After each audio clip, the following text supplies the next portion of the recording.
She just went into the forest, but instead of silence, she found an abandoned apiary.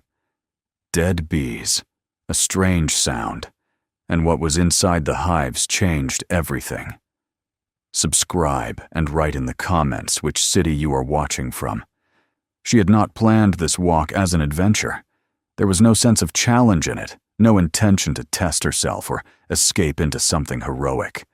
It was meant to be simple and finite, a narrow stretch of forest marked on an old map she had printed years ago and never used, a path that once connected 2 villages and now connected nothing at all. She chose it precisely because it led nowhere. There was comfort in knowing that she would not accidentally arrive at something important. She was in her early 40s, though she had stopped counting with care after 40. Age had begun to feel less like a number and more like a state of pressure, a slow tightening that came from too many unfinished things. The hike was not about fitness or solitude in the romantic sense. It was about silence, about placing her body somewhere that did not demand decisions. Her life, for the last year, had been made of decisions she did not want to make, and answers she did not believe in. Leaving her apartment that morning had felt like stepping out of a room where the air had gone stale. The forest greeted her without ceremony. Tall pines stood close together, their trunks straight and evenly spaced, as if planted by design rather than chance. The ground was dry underfoot, layered with old needles that muffled her steps. She noticed that immediately, the way sound seemed to sink into the earth instead of traveling. It was not unsettling at first. Forests often carried sound differently. She told herself that, and kept walking. The path itself was barely a path now. Grass and young shrubs pushed through the center, and only the faint depressions at the edges suggested where feet had once passed regularly. She followed it without effort, letting her body settle into a steady rhythm. Her thoughts drifted, then thinned, then broke apart entirely. That was what she had hoped for.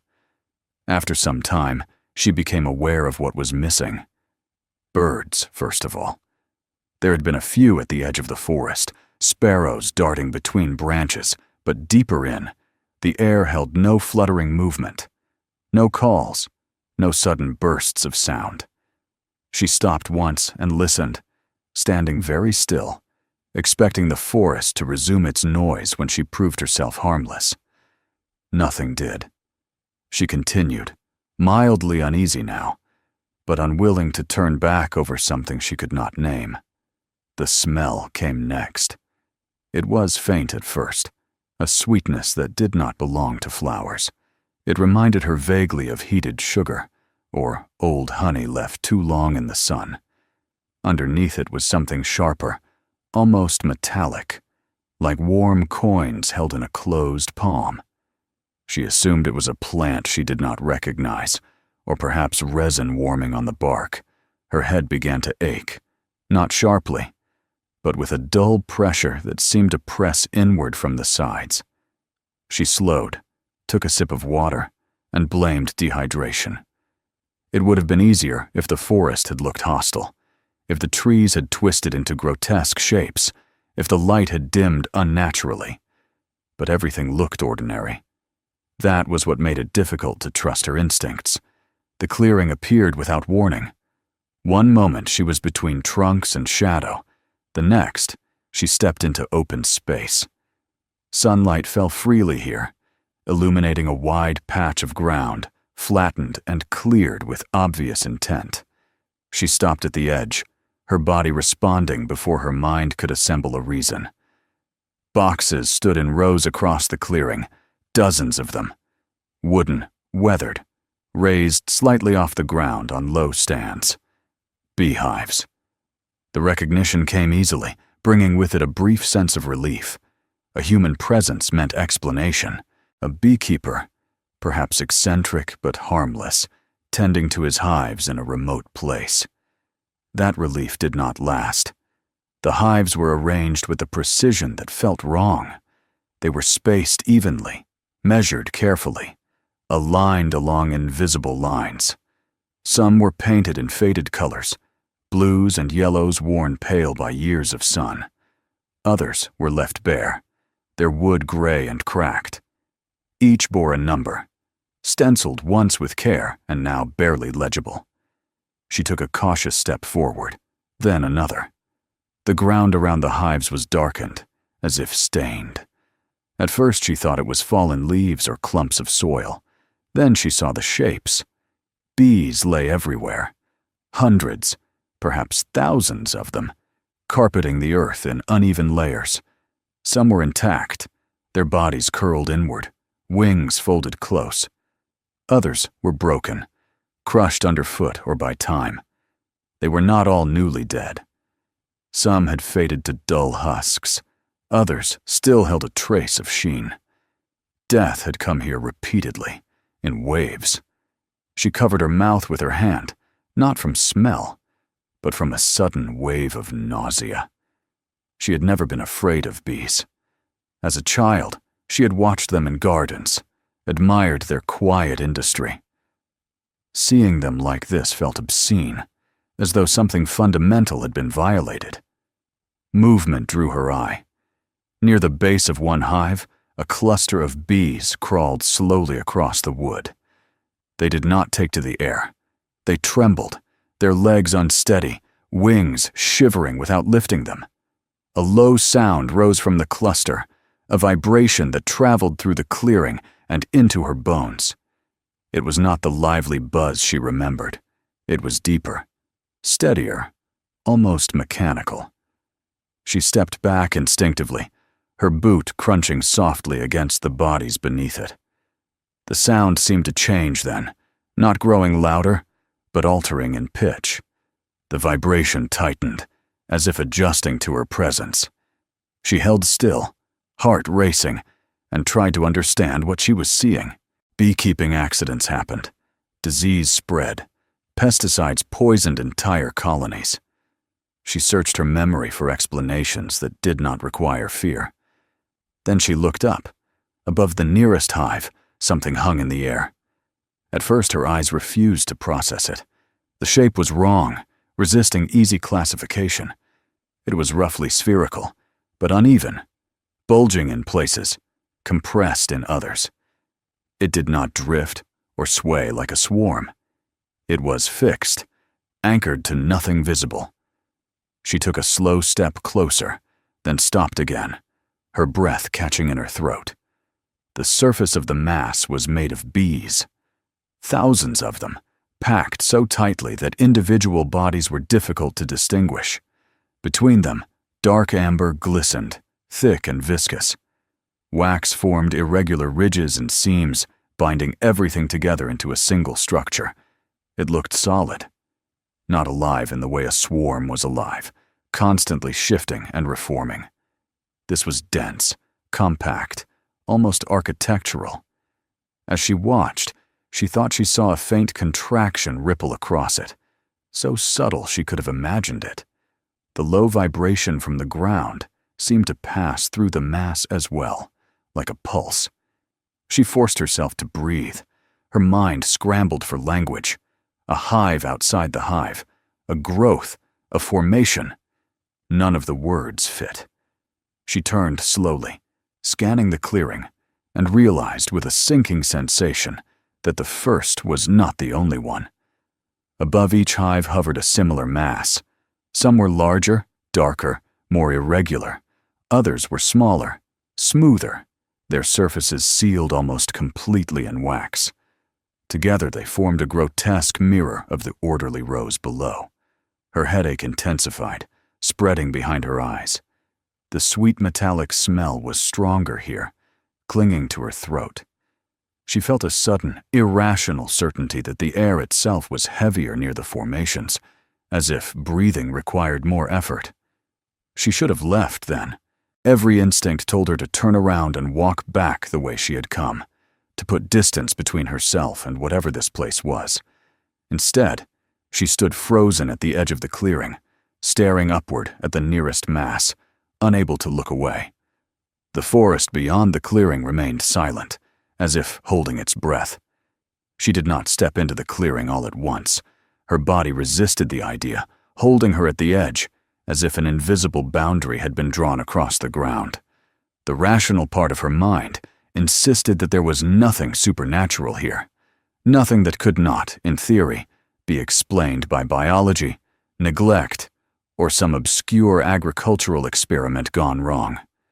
Yet the longer she stood there, the more that logic felt fragile, like a thin shell stretched over something dense and pressurized. The nearest cluster hung above its hive at a height just above her head. It was close enough now that she could see details she had not noticed before. The bees forming its surface were not arranged randomly, their bodies interlocked with a precision that suggested intention rather than instinct. Legs and thoraxes pressed into waxy seams, wings flattened and fused into the structure instead of beating freely. Some of the bees were clearly dead, their bodies stiff and dulled, yet they remained integrated into the mass, held in place as firmly as the living ones. The wax itself was not the clean, pale yellow she associated with honeycombs. It was darker, layered in uneven tones, as if it had absorbed something over time.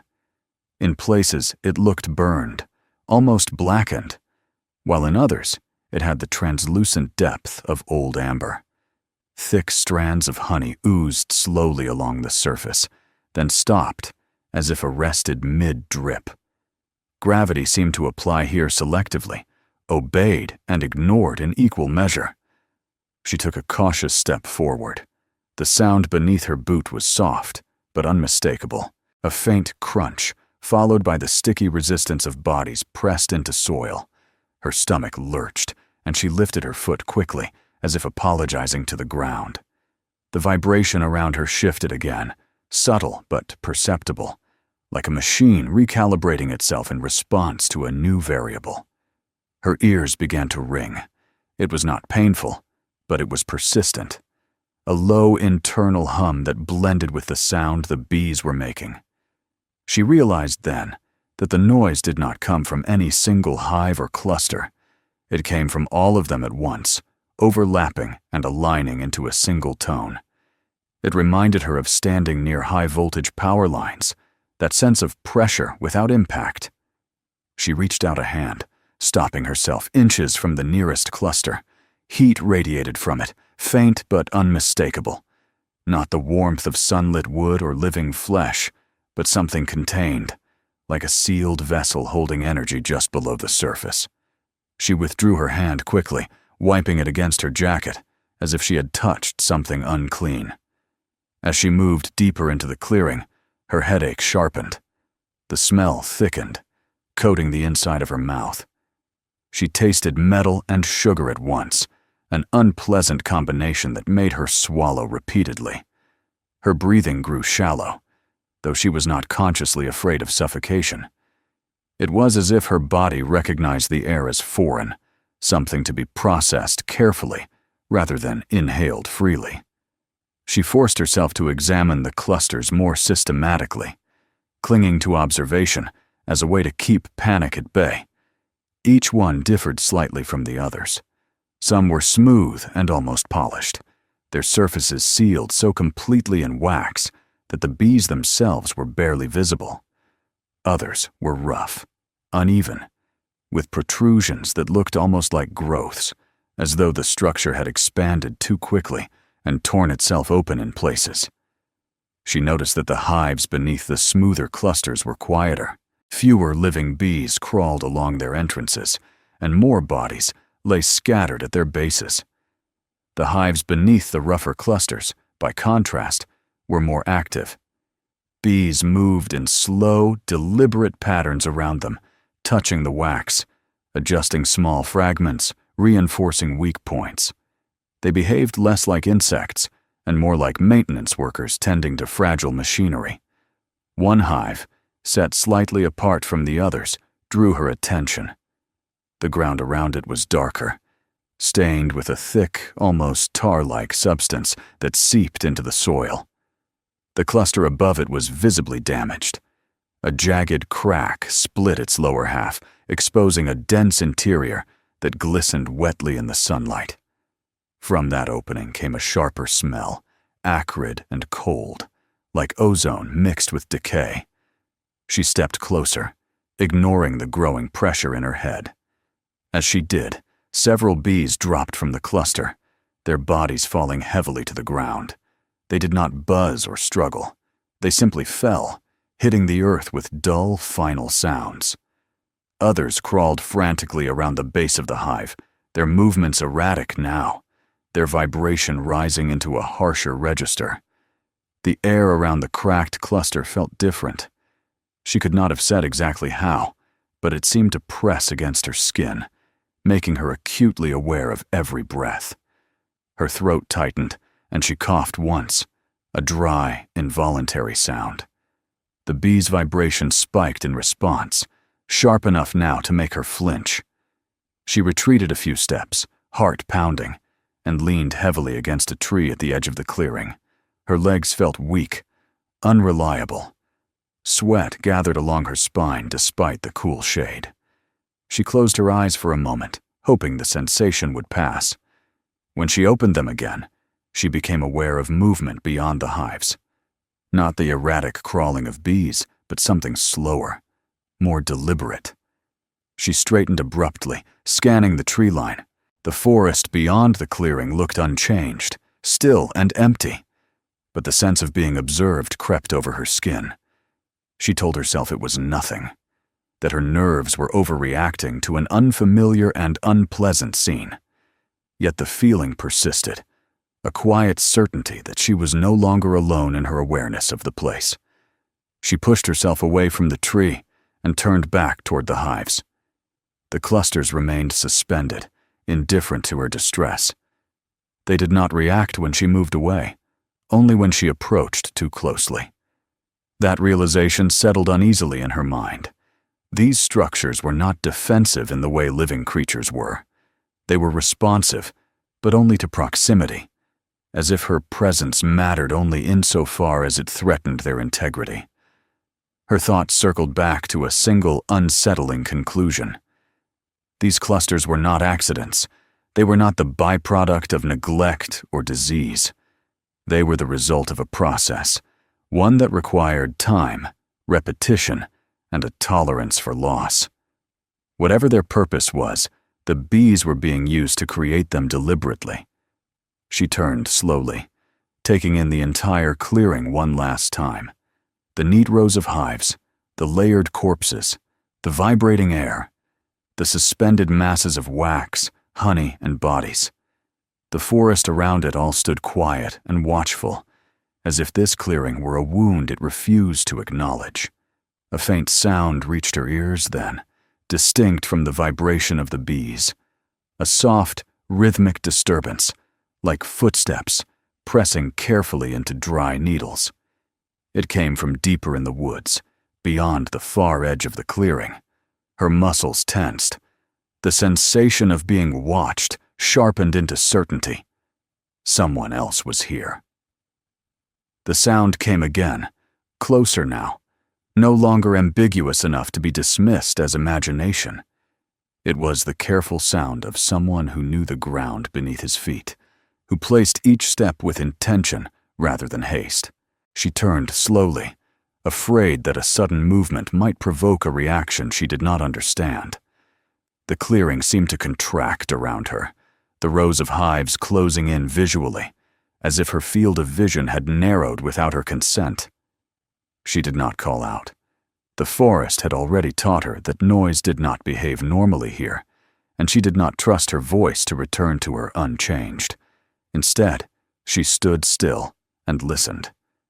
The footsteps paused, then resumed, circling rather than approaching directly. Whoever it was did not want to be seen immediately. Her mind raced through possibilities. A beekeeper returning to his work. A poacher. Someone dangerous enough to choose isolation deliberately. She considered retreating into the trees, but the thought of turning her back on the clearing, of losing sight of the clusters overhead, filled her with an unexpected dread. It felt important to keep them in view, as if they were landmarks in a shifting landscape. The man emerged from between the trees on the far side of the clearing, not suddenly, but with the quiet inevitability of something that had always been there. He was dressed plainly, in clothes that blended with the forest, muted greens and browns faded by time. He carried no visible weapon, no tool more threatening than a worn backpack slung over one shoulder. His posture was relaxed, but not careless. He moved like someone accustomed to watching rather than being watched. He stopped several meters away, far enough to respect a boundary she had not realized she was projecting. His gaze flicked briefly to her, then returned to the hives, the clusters, the ground. It was the look of a man assessing damage rather than greeting a stranger. "You shouldn't be here," he said at last. His voice was calm, low, without accusation. It wasn't a command, but a statement of fact. She swallowed, finding her throat dry. "I didn't know," she replied, the simplicity of the words feeling inadequate. "I was hiking. I didn't expect to find anything like this." He nodded once, as if confirming something he had already suspected. His eyes returned to her, sharp now, searching her face for signs she could not interpret. Fear, perhaps, or curiosity, or something worse. "You've seen enough," he said. "That makes things complicated." She felt a flicker of anger then, small but real. "You don't own the forest," she said. "At least, I assume you don't." A faint, humorless smile touched his mouth. "No," he said. "But I'm responsible for what's here, and responsibility is heavier than ownership." He took a step closer, slow and deliberate. The vibration from the hive shifted again, tightening, and he stopped immediately. His eyes flicked upward, then back to her. "Stay where you are," he said. "They're sensitive." The way he said it, the plural pronoun used without explanation, sent a chill through her. "They?" she asked, though she already suspected the answer. He did not respond directly. Instead, he gestured toward the hives with a small movement of his hand. "You notice the dead," he said, "and the sound, and those." He did not look at the clusters as he spoke, as if he did not need to. She followed his gesture anyway, her gaze pulled upward despite herself. Up close, the nearest cluster seemed larger than before, its surface darker, more opaque. The illusion of movement beneath its skin was stronger now, no longer easily dismissed. "What is this place?" she asked. He exhaled slowly, as if weighing his words. "It's not a place," he said. "It's a process." He studied her again, more carefully this time. "You don't look like someone who came here on purpose," he added, "which means you don't know what you're standing in the middle of." Her mouth tightened. "Then explain it," she said, "because right now, it looks like something went very wrong." "Wrong," he repeated softly. "That depends on where you're standing." He turned away from her and walked toward the hives, stopping beside one of the smoother clusters. He did not touch it, but he stood close enough that she felt her own body tense in sympathetic response. The vibration deepened, resonating through the clearing. "These bees aren't sick," he said. "Not in the way people usually mean. They're doing exactly what they were bred to do." The word bred landed heavily between them. She stared at him. "You modified them," she said. It was not a question. He nodded. Not alone, and not originally for this. He glanced back at her. "What you're seeing is the last stage of something that was supposed to be temporary." He walked away from the hives then, motioning for her to follow. After a brief hesitation, she did. They skirted the edge of the clearing, keeping a cautious distance from the clusters. The forest pressed in around them, the air growing marginally easier to breathe with each step away from the center. A narrow path opened ahead, almost invisible unless you knew to look for it. It led to a low structure half buried in the slope of a small hill. From a distance, It looked like a natural rise in the ground, but as they approached, she saw the straight lines, the deliberate angles disguised beneath soil and moss. Inside, the air was cooler, drier. The walls were reinforced with salvaged wood and metal, shelves lining the narrow space. Containers sat neatly labeled, their contents sealed away. A small table held stacks of notebooks, their pages worn and annotated densely. He gestured for her to sit on a low bench. She did, her legs trembling slightly now that the immediate tension had eased. He remained standing, leaning against the far wall. "I didn't plan for anyone to find this," he said. "Especially not someone who didn't already know what they were looking at." She scanned the shelves, the notebooks. "You said it was a process," she said. "What kind of process leaves—" "That," she nodded toward the clearing, unable to find a better word. He picked up one of the notebooks and flipped it open.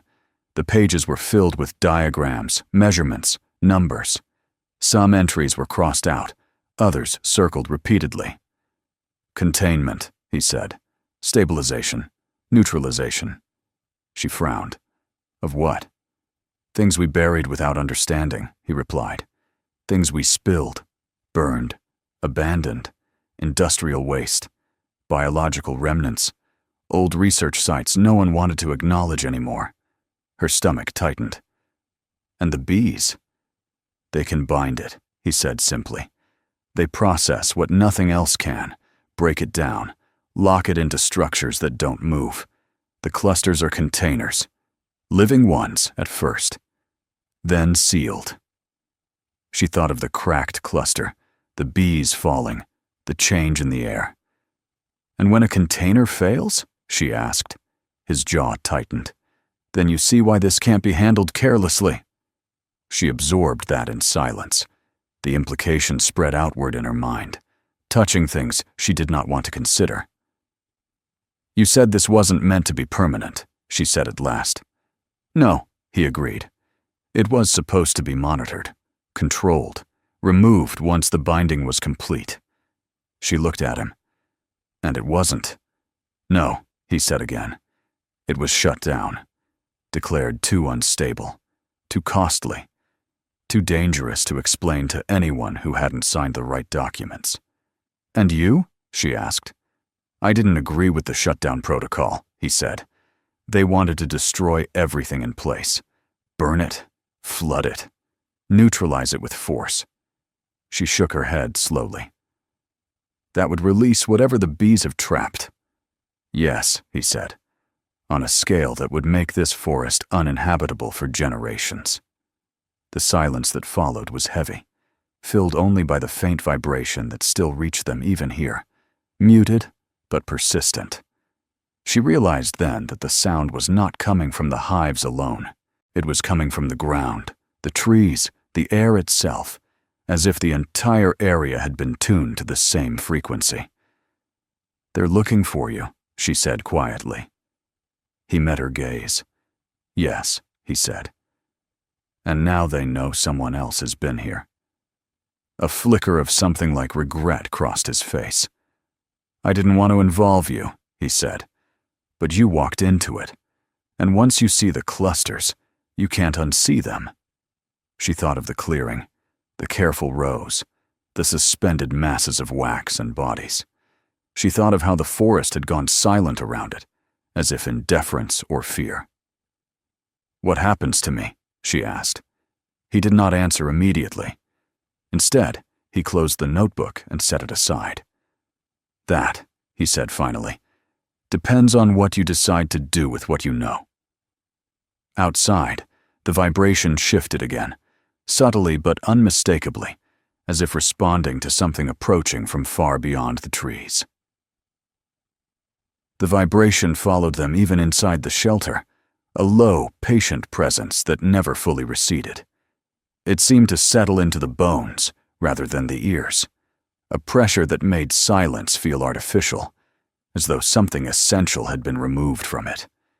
She became aware of her breathing in a way she had not been before, each inhale measured unconsciously, each exhale released with a faint sense of relief. The man noticed it too, she realized, not by the way he looked at her, but by the way he stood, feet planted firmly, shoulders loose, as if he had learned long ago how to let his body absorb the sound without fighting it. He moved around the small space with practiced ease, checking seals, tightening a latch, adjusting a vent no wider than a finger. Everything here was deliberate. Nothing had been placed without thought. The shelter did not feel like a hideout built in panic, but like a continuation of the same careful logic that had arranged the hives in the clearing. That realization unsettled her more than the explanation he had already given. "You said this started as a government project," she said. Her voice sounded too loud to her own ears, sharp against the enclosed space. "How does something like this even begin?" He paused, resting his hand against the table. For a moment she thought he might refuse to answer, or deflect with technical language meant to confuse rather than clarify. Instead, he sat opposite her, folding his hands loosely, and began to speak as if he had been waiting for the chance. "It began with contamination," he said. "Not one event, but hundreds. Sites no one wanted to acknowledge anymore. Old laboratories, disposal pits, places where waste had been buried under layers of bureaucracy rather than soil. The kind of material that doesn't stay where you put it, no matter how deep you dig." She pictured maps dotted with invisible scars, places she had driven past without knowing what lay beneath. "And the bees?" she asked. "They were never meant to be permanent solutions," he said. "They were tools. We needed organisms that could interact with complex compounds without breaking them down into something more volatile. Bees already process their environment in ways we don't fully understand. Pollen, resins, trace elements. They bind. They seal. They preserve." He reached for one of the notebooks and opened it to a page marked with a strip of faded tape. She did not look at the diagrams, only at his hands, the way they moved with a mixture of familiarity and restraint. "We altered their tolerance thresholds," he continued, "their attraction responses, their ability to survive exposure long enough to do the work. And the clusters," she said quietly, "those are the result." "Yes," he replied. "The clusters are where the binding completes. The bees construct them instinctively once the concentration reaches a certain point. Wax, honey, bodies, everything locked together. At first they remain active, regulated by the colony. Over time, they seal themselves completely." She thought of the smoother clusters she had seen, the way they looked almost finished, inert. "And then what?" she asked. "Then they're supposed to be removed," he said.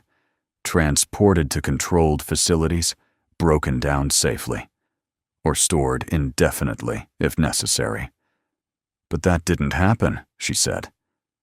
"No," he agreed. "Funding shifted. Priorities changed. Someone decided the risk of explanation was greater than the risk of erasure." She felt a cold weight settle in her chest. "So they ordered everything destroyed." "Yes," he said, "with methods that would have ruptured every container at once." Her thoughts returned to the cracked cluster, the way the air had changed, the bees falling as if struck. "You said that would make the forest uninhabitable," she said. "For how long?" He hesitated, then answered honestly. "Longer than anyone involved in the decision-making process would have to live with." The shelter felt smaller suddenly, the walls closer. She imagined the clearing overwhelmed, the vibration collapsing into chaos, the bound contents released without structure or restraint. "So you stayed," she said. "You brought everything here." "I relocated what I could," he said. "This site was already compromised. It made sense to concentrate the process rather than scatter it." "And you accepted the losses," she said, thinking of the bodies carpeting the ground. His gaze did not waver. "I accepted them as necessary," he said. "The alternative was worse." The simplicity of the statement disturbed her more than any technical detail. "You sound very sure of that," she said. "I am," he replied, "because I've seen what happens when containment fails." She believed him. There was something in his voice that carried the weight of experience, not pride. He did not speak like a man defending an idea, but like one reporting an outcome he wished had been different. Outside, the vibration deepened slightly, then settled again. She felt it in her teeth, a faint pressure that made her jaw ache. "They're reacting," she said. He nodded. "They're sensitive to changes in the environment. Sound, movement, electromagnetic interference." "Drones," she said, the word forming before she could stop it. "Yes," he replied. "They're closer now." She stood, restless, pacing the narrow space. "If they find this place," she said, "and they do what you think they'll do, then everything the bees have bound here will be released," he finished, not explosively, slowly, unevenly, enough to poison the ground, the water, the air. She stopped pacing and turned to him. "Why haven't they already done it?" she asked. "If the project was shut down, why not just erase it immediately?" He smiled, though there was no humor in it. "Because someone ran the numbers," he said. "Because someone realized that destroying everything at once would leave a trail that couldn't be explained away. Because it's easier to hunt one man than to justify a disaster." The word hunt echoed unpleasantly in her mind. "So that's what this is," she said. "A manhunt." "Yes," he said. "And now you're standing in the middle of it." She felt anger rise then, sharp and sudden. "You didn't give me a choice," she said. "You let me walk into this." "I didn't expect anyone to use that path," he said quietly. "And once you were here, I couldn't simply pretend you hadn't seen anything." She laughed once, a short, brittle sound. "So what am I to you?" she asked. "Collateral damage?" "No," he said immediately. "A variable." The word hung between them, cold and precise. "I don't like that," she said. "I don't need you to like it," he replied. "I need you to understand it." She looked at him for a long moment, searching for signs of instability, of obsession that might undermine everything he had told her. She found none. What she saw instead was exhaustion, and something like grief, buried too deeply to surface easily. "You believe you're the only thing standing between this place and catastrophe?" she said. "I believe I'm the only one left who understands the process well enough to keep it stable," he said. "That's not the same thing." Outside, a new sound cut through the vibration, distant but unmistakable. A mechanical hum layered over the organic resonance of the bees. Her stomach clenched. "They're not going to listen to you," she said. "No," he agreed. "They're not." "And if they take you," she said, "what happens to the hives?" He looked away then, toward the earth-packed wall, as if he could see through it to the clearing beyond. "That depends," he said slowly, "on whether they decide to treat this as a containment problem or a liability problem."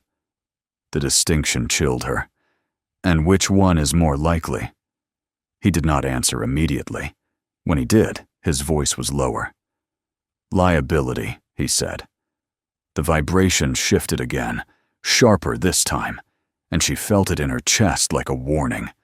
The bees were responding to something new, something closer, something that disturbed the careful balance they had maintained. She realized then that the forest was no longer merely silent. It was bracing itself. "If they breach the clearing," she said, "can you stop it?" He met her gaze. "Not alone," he said. The implication was clear, and it frightened her more than any threat he had described. She had come here looking for quiet, for a place where decisions did not matter. Now she stood at the edge of something vast and unstable, holding knowledge that made neutrality impossible. Outside, The mechanical hum grew louder, resolving into multiple sources. The bee's vibration rose to meet it, the two frequencies colliding in a way that made her skin prickle. Whatever came next would not allow for hesitation. The sound of the machines did not announce itself all at once. It crept forward in layers, first as a distant interference that disrupted the steady resonance of the bees, then as a distinct mechanical presence that could no longer be mistaken for anything natural. The vibration that had filled the shelter shifted, losing its cohesion, as if the forest itself were struggling to recalibrate. She felt it in her chest, a tightening that made her breath shallow and uneven. The man straightened, every trace of stillness leaving him. He moved quickly now, no longer conserving motion. He crossed the shelter in 2 long strides and extinguished the small lamp mounted near the table. The interior dimmed, lit only by the pale, filtered daylight seeping through the narrow vent. Shadows thickened along the walls. "They've begun the perimeter scan," he said quietly. "They'll map the electromagnetic anomalies first. The bees won't like that." As if in response, the vibration surged, rising into a higher, more erratic register. It was no longer a single tone, but a layered sound, fractured and unstable. She pressed her hands against her ribs, trying to ground herself. The shelter felt suddenly inadequate, a thin barrier between her and forces that had outgrown human scale. "What happens now?" she asked. He did not answer immediately. Instead, he pulled one of the sealed containers from a shelf and secured it inside his pack. His movements were precise, practiced. This was not improvisation. He had rehearsed this moment, perhaps many times in his mind. "Now," he said, "they test the response." They emerged from the shelter cautiously, staying low as they moved toward the edge of the clearing. The light outside seemed harsher than before, the air charged with a tension that made her skin prickle. The clusters hung above the hives, unchanged in position, but altered in presence. Their surfaces appeared darker, more opaque, as though something inside had shifted closer to the surface. The mechanical hum grew louder, resolving into distinct sources now. She glimpsed movement through the trees, angular shapes passing between trunks, flashes of metal catching the light. Drones, she realized. Several of them, moving in coordinated patterns, their paths intersecting and diverging with calculated precision. The bees reacted almost immediately. The vibration spiked, surging through the clearing in waves that made her stagger. Living bees swarmed around the hives, not lifting into flight, but clustering tightly along the wood and wax, reinforcing points she could not see.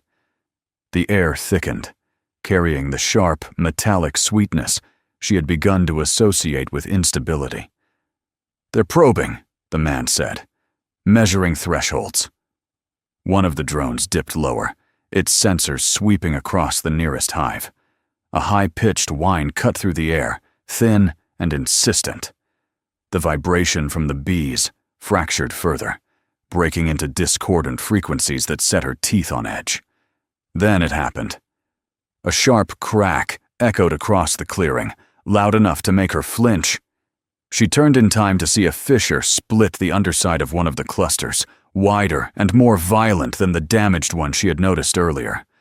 The wax gave way with a tearing sound, and something dark and viscous spilled downward, trailing strands that snapped and recoiled as if alive. The effect was immediate. Bees dropped from the cluster in a sudden cascade, their bodies striking the ground with sickening finality. Others convulsed mid-crawl, their movements jerking and erratic before going still. The air changed abruptly, growing colder and harsher, laced with an acrid bite that burned her throat. She gasped, clutching at her chest as her lungs rebelled. Tears sprang to her eyes, her vision blurring. Around her, the vibration exploded into chaos, the unified resonance collapsing into a shrill, panicked cacophony. "Back!" the man shouted, his composure breaking for the first time. "Get back!" They retreated instinctively, stumbling toward the tree line as the clearing descended into turmoil. The damaged cluster sagged, its structure destabilizing rapidly. The bees swarming it behaved no longer like caretakers, but like a system in collapse, rushing, colliding, dying in alarming numbers. The drones reacted instantly. Several pulled back, retreating to a higher altitude, while others advanced, their sensors flaring as they attempted to compensate for the sudden shift.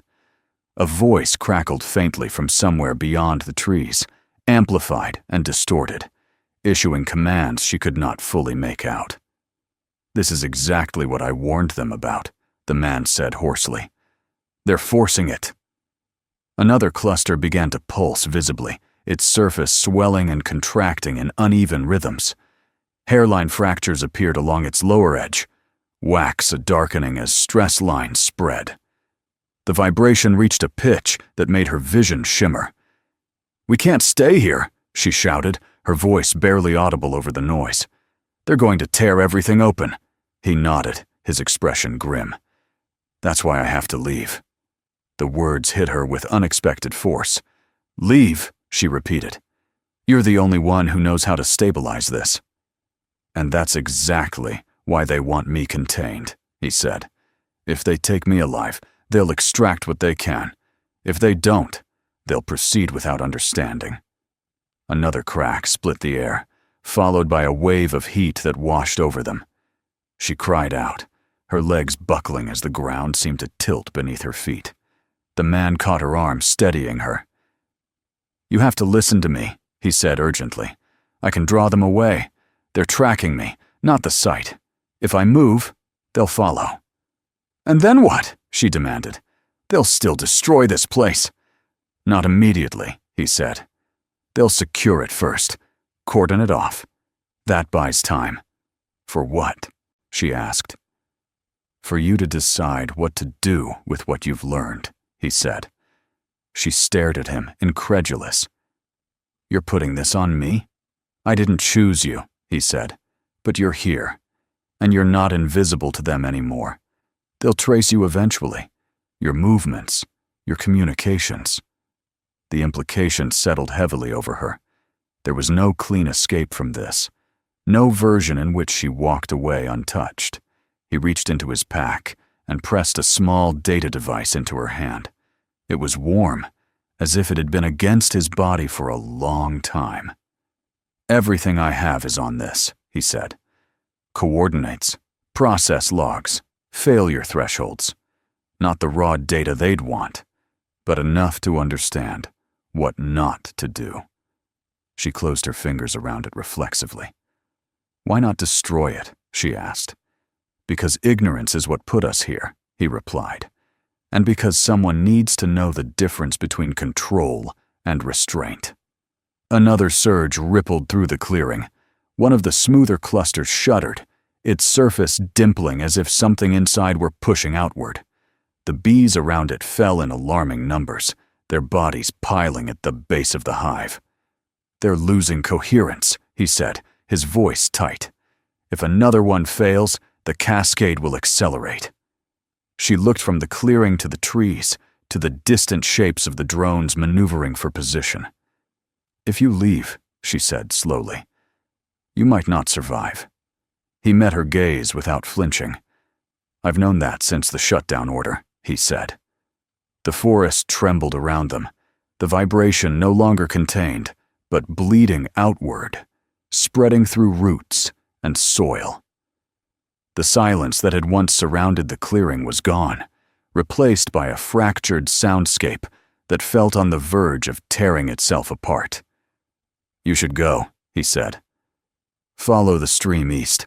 It'll mask your trail. Don't look back." "And you?" she asked, though she already knew the answer. "I'll make noise," he said simply, "enough to keep their attention." He stepped away from her then, moving with sudden speed toward the opposite edge of the clearing. She watched, paralyzed, as he disappeared between the trees, the vibration shifting subtly in his wake, as if recalibrating to a new focal point. A moment later, the drones responded. Several peeled away from the clearing, banking sharply as they altered course. The mechanical hum changed direction, pulling away from her and after him. She stood there, clutching the device, her ears ringing, her lungs burning. Around her, the clearing remained in crisis, clusters straining under pressures they had never been meant to endure without careful oversight. Another crack echoed, closer this time, and she stumbled backward, fear finally breaking through her shock. She turned and ran. The forest closed around her, branches whipping at her arms, roots threatening to trip her with every step. Behind her, the vibration surged and fell, an unstable rhythm that followed her like a heartbeat she could not escape. She did not know how far she ran, only that when she finally collapsed beside the stream, gasping and shaking, the sound of the drones had faded into the distance, and the forest, though still tense, had not yet begun to die.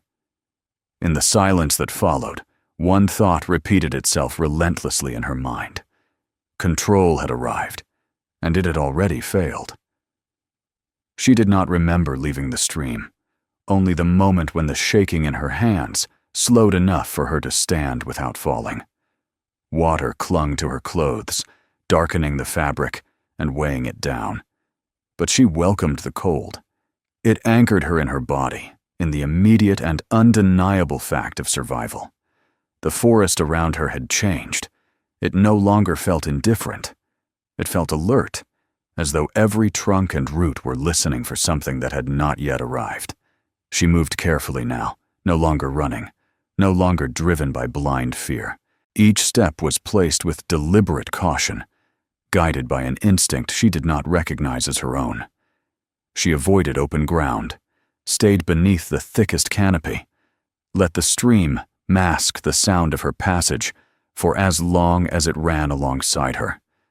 The vibration had diminished, but not vanished. It lingered at the edge of perception, a faint, unstable rhythm that ebbed and surged without warning. When she finally reached the abandoned trail, the relief she expected did not come. The path looked unchanged, a narrow scar through undergrowth, but she knew now how deceptive appearances could be. She paused there, listening. No drones, no voices, only the distant, fractured echo of the resonance she had left behind. It was only when she reached her car that the weight of what she carried asserted itself fully. The device in her pocket felt heavier than its size warranted, a small, unremarkable object that now represented a boundary she could not retreat across. She sat behind the wheel for a long time without turning the key, staring at her reflection in the windshield. Her face looked older than it had that morning, drawn tight by knowledge that had settled too deeply to be shed. The drive back to the outskirts of civilization passed in a blur. Trees gave way to roads, roads to signs and buildings, the familiar clutter of human life reasserting itself with disorienting speed. People went about their business unaware, untouched by the forest and its burden. She found herself watching them with a sense of separation she could not articulate, as though a thin membrane now stood between her and everything she had once considered normal. That night, she did not sleep. She sat at her kitchen table, the device placed carefully in front of her, her hands wrapped around a mug of tea that had long since gone cold. She did not turn on the lights. The darkness felt appropriate, a small echo of the shelter beneath the hill. Outside, the city murmured, a constant, soothing noise that contrasted sharply with the fractured resonance still echoing faintly in her ears. When she finally accessed the data, she did so without ceremony. There was no dramatic moment, no sense of revelation.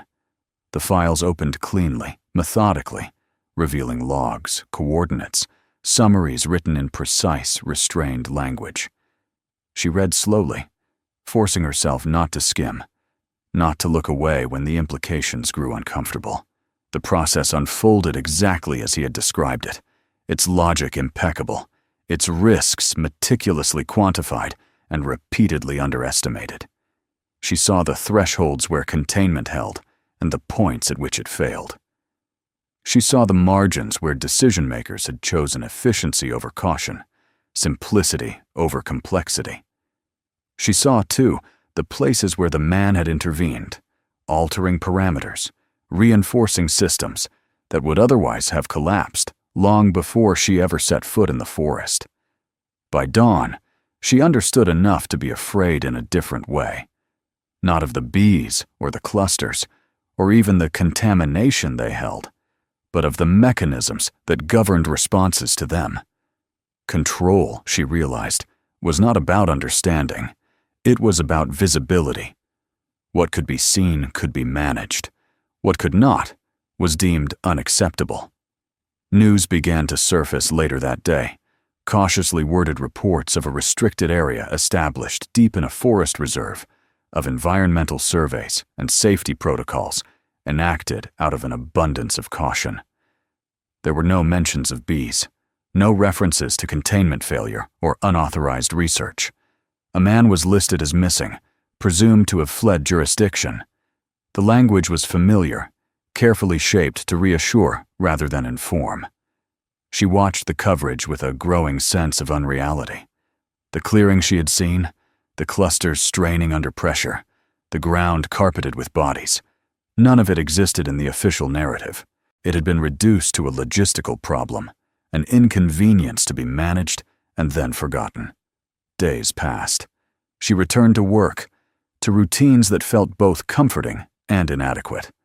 Conversations continued around her as they always had, touching on trivial concerns that now seemed fragile and temporary. She responded when spoken to, laughed when expected, but part of her attention remained elsewhere, fixed on a place she could no longer see but could not forget. At night, she dreamed of the forest, not of destruction but of suspension.